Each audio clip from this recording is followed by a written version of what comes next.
Hello everybody, my name is Kieran from The Checkpoint, the only gaming channel that smells like cheese, and today I'm going to be going through with you guys what I think are the best ways to rank up within Advanced Warfare. So one of the best ways that I think, and one of the most important ways that I think to rank up, is to use a variety of weapons. And the reason for this is because for each weapon, you complete certain challenges and unlock certain attachments, things like that, which will gain you XP.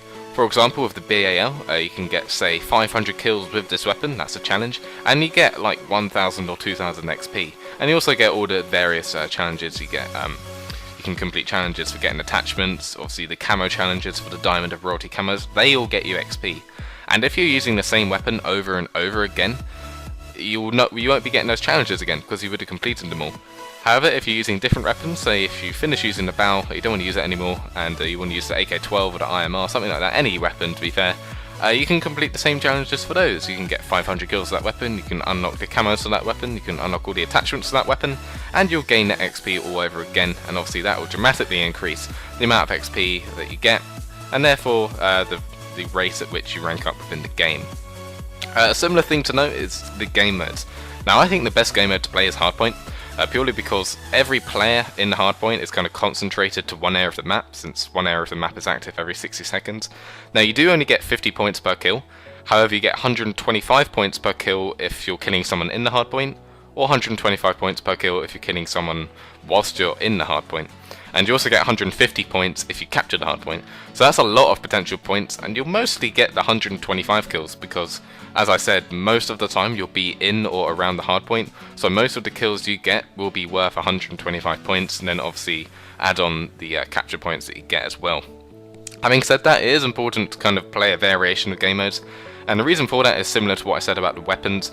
Obviously you gain certain challenges for all the game modes, kind of get 10,000 score in Domination for example. If you can get that in Domination, why not get it in Hardpoint? Why not get it in Search and Destroy? Why not get it in Team Deathmatch?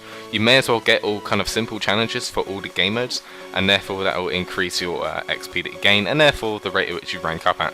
However, I do recommend playing Search and Destroy, Domination and Hardpoint. Not only are these game modes really fun, but they're probably the best sources of XP. Domination, you can get pretty big XPs from each game. Hardpoint, as I just said, and then Search and Destroy has always been a good source of XP in pretty much every Call of Duty.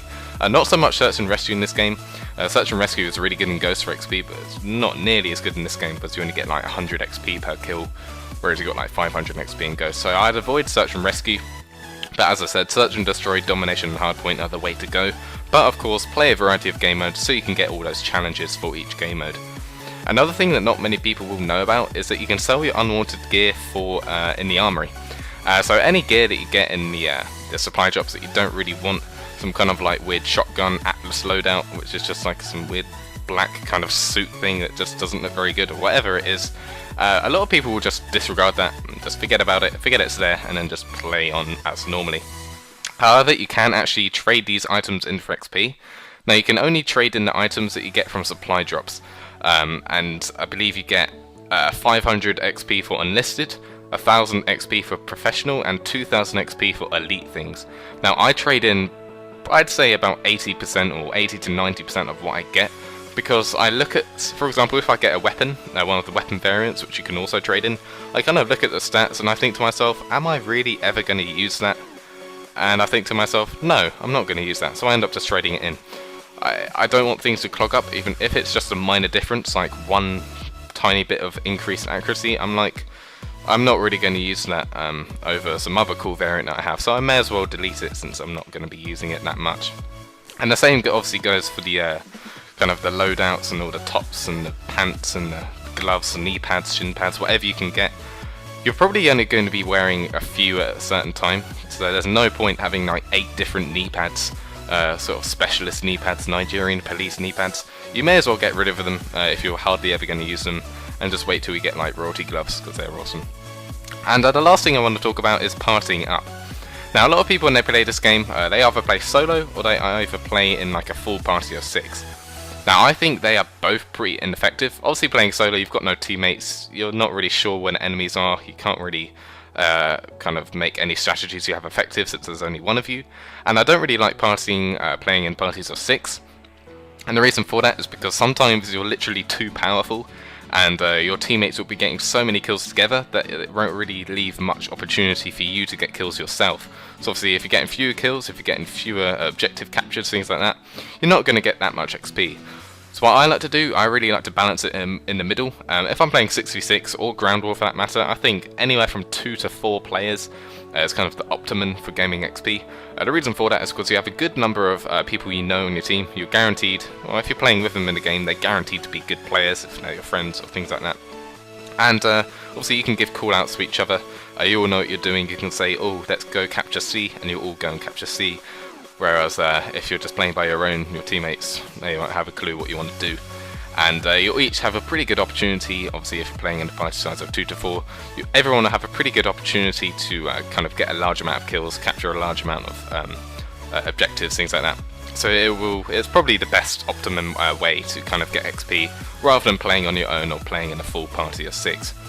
So those are what I think are the best ways to rank up within the game. I know they're all kind of generic, but there are kind of specific things. I'd say the most important things are the variety of weapons and the variety of game modes, because those challenges do really get you a lot of XP. That probably makes up about 40% of your XP that you get in the entire game are from challenges, especially the higher up ones like get 10,000 score in this game mode, things like that, or get 1,000 kills with this weapon. They get you a lot of XP, so definitely vary what you play and what you play with, and you'll end up being rewarded very well for the things you get.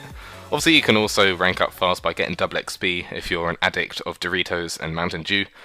So if you want to get diabetes, then do that and enjoy your flame grilled steak, or no, they're McCoys, or your tangy cheese, whatever they are. But anyway, I hope you guys found that video useful. If you did, leave it a like rating and subscribe for more, and I'll talk to you guys soon.